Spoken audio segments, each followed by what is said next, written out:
The dense jungle of the remote planet Silura was teeming with life, a cacophony of alien sounds that would overwhelm any who were unaccustomed to its vibrant chaos. For Trixa, the reigning queen of the Xilari, it was home. Yet, as she stumbled through the underbrush, her senses were dulled by pain and fear. Her ship had been ambushed by a rival faction, leaving her stranded and wounded in the wilderness. Her sleek, silver exoskeleton, usually so resilient, was cracked and bleeding a bioluminescent blue fluid. The Xilari queen, with her 4 delicate wings now tattered and useless, knew that her chances of survival were slim without immediate aid. But as she collapsed, consciousness slipping away, she saw a figure approaching through the trees. It was a human, a primitive by galactic standards. His clothes were simple, made of rough, natural fibers, and his face was streaked with dirt and sweat. His eyes, however, held a sharp intelligence and a kindness that gave Trixa a glimmer of hope. The human, named Jack, had been exploring the uncharted regions of Silara for months, documenting the unique flora and fauna for an interstellar research group. He had heard the crash and followed the sounds of distress, driven by curiosity and a sense of duty to help. Jack knelt beside Trixa, assessing her injuries with a practiced eye. He spoke soothingly, though she couldn't understand his words. With gentle hands, he lifted her, careful to avoid further harm to her wings. He carried her to his makeshift camp, a humble shelter he had constructed from local materials.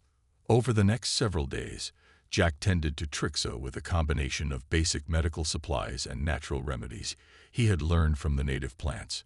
He fashioned splints for her wings and cleaned her wounds, all the while speaking to her in his calm, reassuring voice.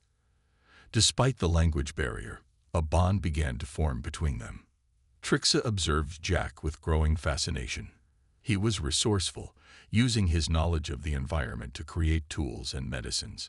His actions were guided by empathy and an innate drive to protect and heal, traits that transcended the technological gap between their species.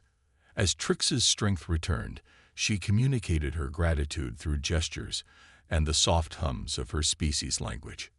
Jack responded with a smile, understanding her intent. They spent evenings by the fire, sharing stories through pantomime and sketches in the dirt, bridging the gap between their worlds. One day, as Trixa was regaining her ability to stand, Jack's camp was discovered by the Xilari rescue team. They had tracked the Queen's signal and were prepared for a hostile encounter with whatever creature had taken her.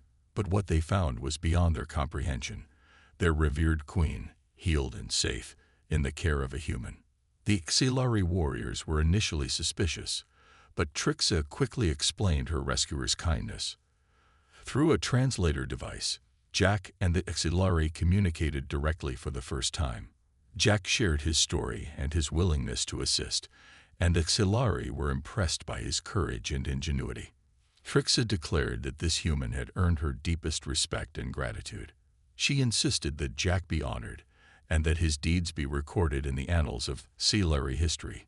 The Xilari, bound by their queen's wishes, welcomed Jack into their society as a hero. In time, Jack and Trixa's friendship became a symbol of unity between their species. The tale of how a primitive human rescued the alien queen spread across the galaxy, reminding all who heard it that compassion and bravery know no bounds. And in the heart of the Xilari jungle, a simple campfire continued to burn, a testament to the bond forged between two unlikely allies.